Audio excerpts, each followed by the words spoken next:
Hey lovelies, and welcome back to this channel. If you're new here, my name is Strana. Thank you so much for all the love and support. Don't forget to please subscribe to this channel, turn on notifications so that anytime I upload a video, you will be the first person to be notified. And to my returning subscribers, to those people that share my videos and also educate you guys are the real MVP. Alright lovelies, let's dive in into today's video. So lovelies, I came across these videos on my For You page on TikTok and I thought to share with you guys because I find it super educating and interactive one as that, where these pan-colored people is out here to share how emotionally breakdown they feel, being the fact that they are actually pan-colored people. Like a lot of people blame them and all of that, and I was able to put out some of their stitches. I'm just going to roll it as well as some of these stitches I was able to put together. Please leave me your own thoughts in the comment section of what you think of this video, and do not forget that we do not support any form of bullying, harassment, or else we're just here for educational purposes. Empty land myth comes mostly from a complete misrepresentation of African history by Europeans, as well as Europeans completely misunderstanding African land use and sovereignty, imposing a Western imperial lens on the interactions that they witnessed and making conclusions based on that. The Bantu and Khoikhoi people were nomadic herders. They settled in an area for a period of time before rotating to a new area to allow pastures to recover. Land that appeared empty to European settlers was actually land that was just not currently in use. Myths about the people that lived in South Africa prior to colonialization have been perpetuated since 1866 and continue to linger today. The empty land myth was grasped by the apartheid government, who used it to justify the Homelands Act of 1970. This act designated 70% of the population, only 13% of the land. And this unequal distribution was justified by the false claim that most of the land in South Africa was uninhabited at the time of colonialism and that there were no indigenous people to that land.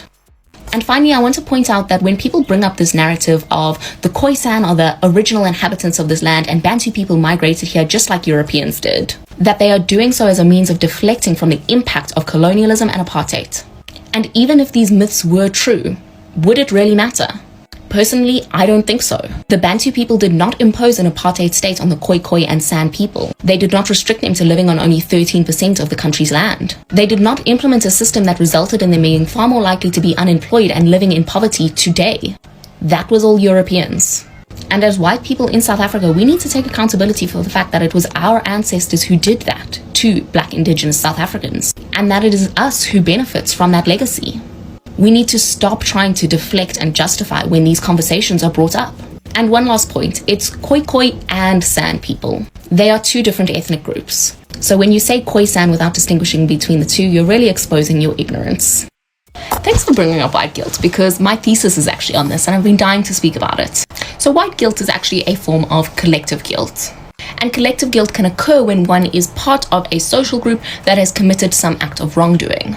So yes, I do feel some degree of white guilt because I belong to the social group of white people that have committed the wrongdoing of apartheid and colonialism. And I don't think that's an entirely bad thing, because higher levels of white guilt are associated with lower levels of racial prejudice and a higher willingness to acknowledge the existence of white privilege. Now, guilt is obviously not a pleasant feeling. It's not something that people want to experience. So people generally try to avoid the feelings of collective or white guilt. And they typically do this in one of two ways. Either they distance themselves from the implicated group, or they try and minimize the wrongdoing and the impact of it. And that is how we get myths like the empty land myth. It is an attempt from white people to deny wrongdoing and minimize its impact. And I don't want to be part of that. So this comment is from a video that I made about critical race theory, where I explained a few things about the theory, and I made the argument that people who are serious about anti-racist work, and critical race theory for that matter, are not interested in making white people feel guilty. That is not a focus of people who are seriously trying to bring about social change. And this person wants me to reconcile that with the idea of interest convergence, and I'm happy to do so. The principle of interest convergence is a component of critical race theory that argues that members of a dominant society, such as white Americans in the United States, are much more likely to adopt a policy or practice that is anti-racist if they understand that they will benefit from it as well. So, for example, there is a journal article titled Critical Race Theory and Interest Convergence as Analytic Tools in Teacher Education, Policies and Practices that was published in 2008 in the Journal of Teacher Education that discusses this in a very practical sense within the context of public education. In this article, the author discusses a variety of things, and one instance they bring up is that of a school district that intentionally decided to have non-English speaking students attend the best school in that district, while also dramatically increasing funding to that school.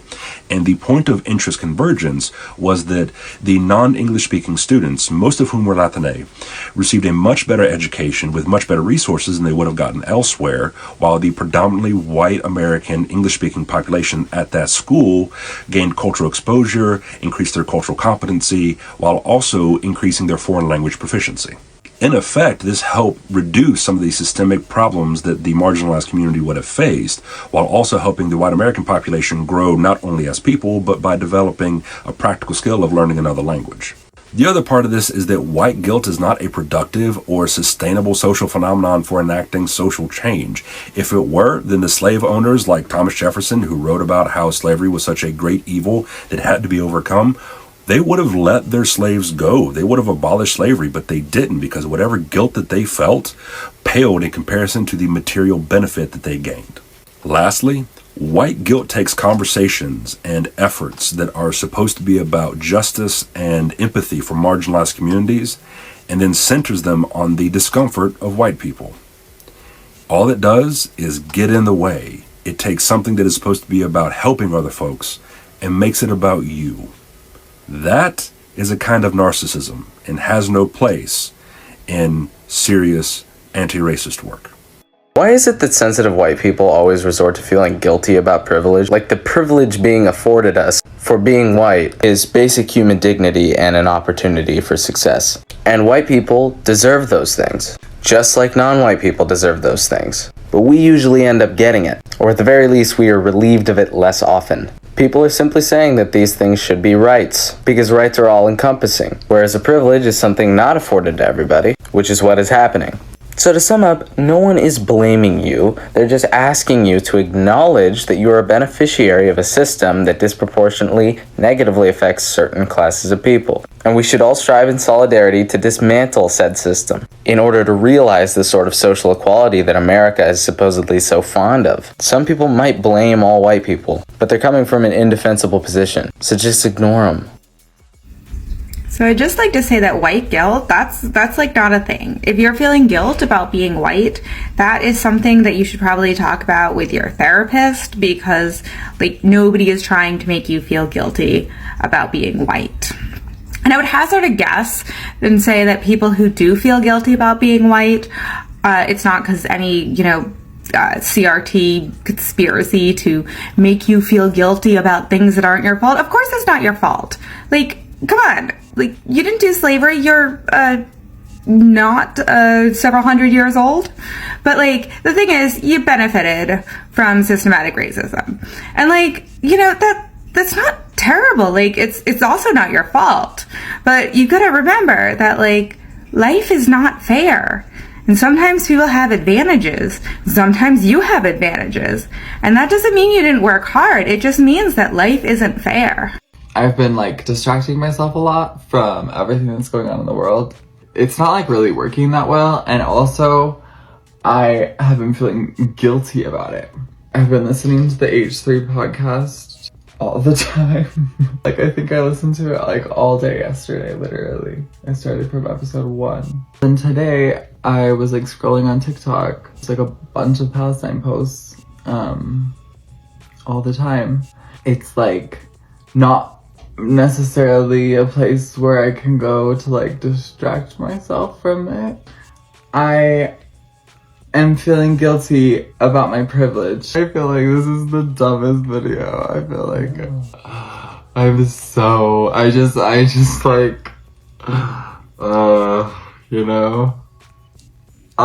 that's the truth.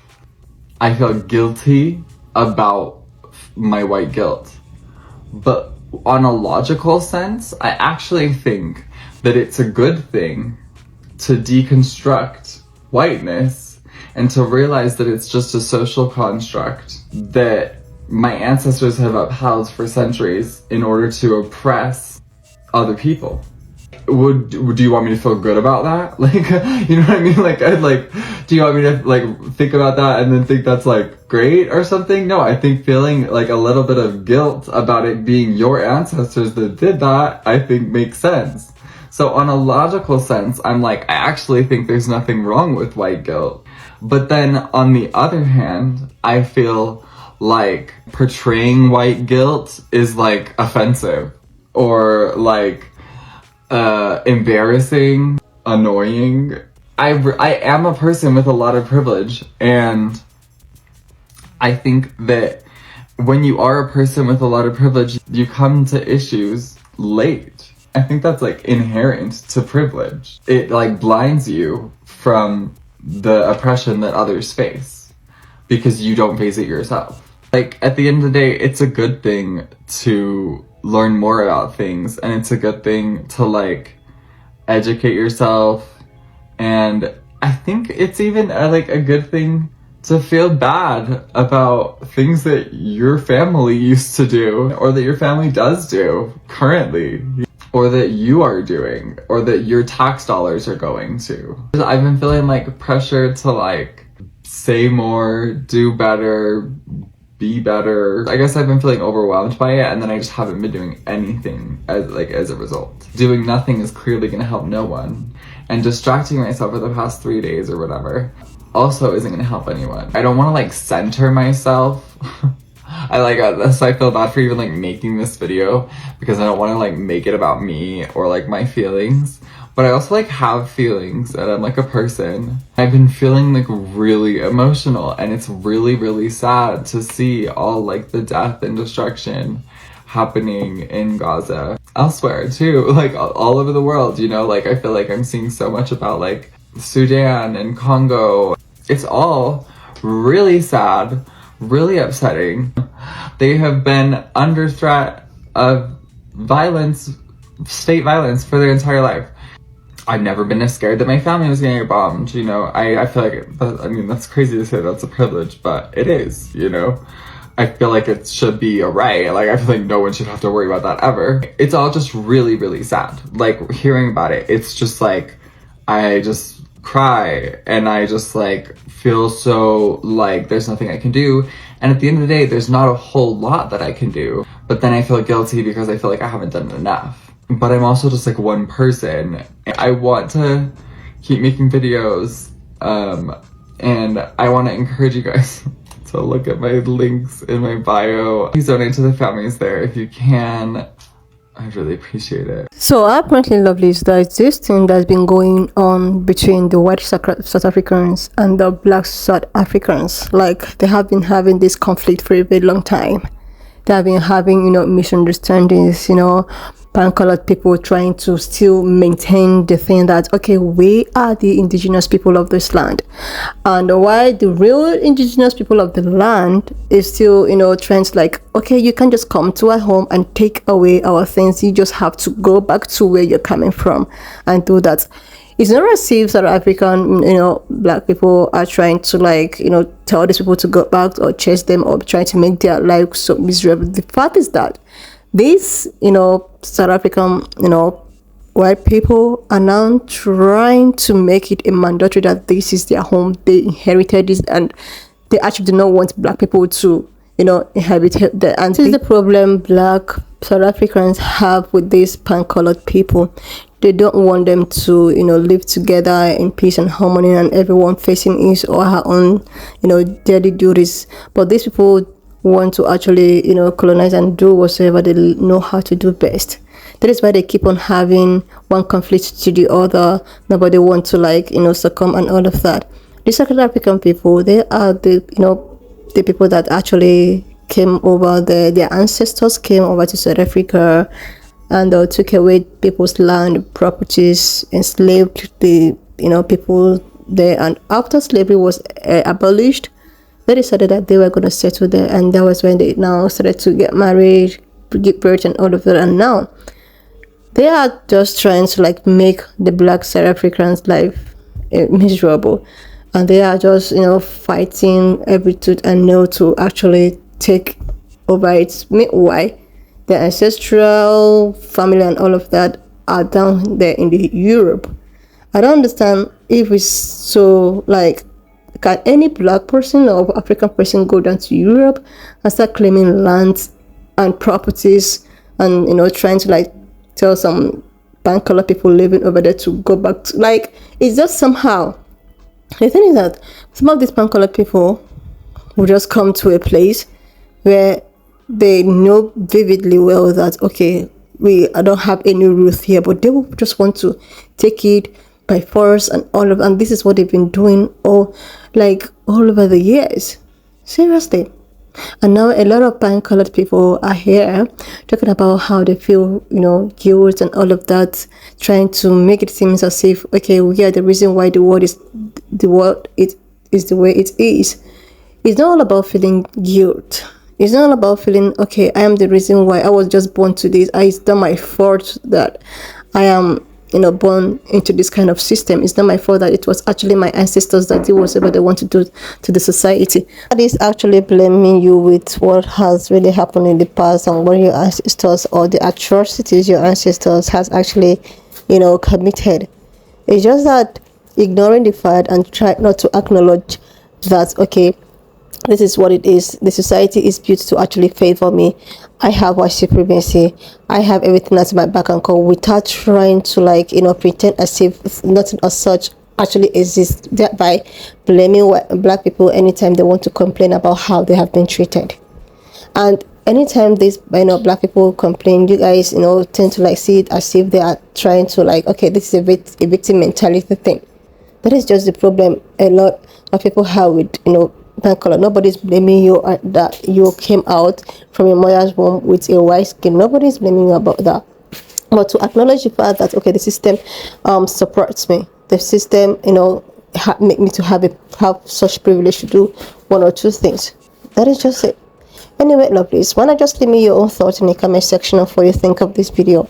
And do not forget that we do not support any form of bullying, harassment, or whatsoever. We're just here for educational and informative purposes. So please subscribe to this channel if you're yet to do that. And I will see you, lovelies, when I upload my next one. Watch up to this extent. Thank you so much for all the love and support. Don't forget to please subscribe to this channel, share this video, leave a thought in the comment section, and I will see you, lovelies, when I upload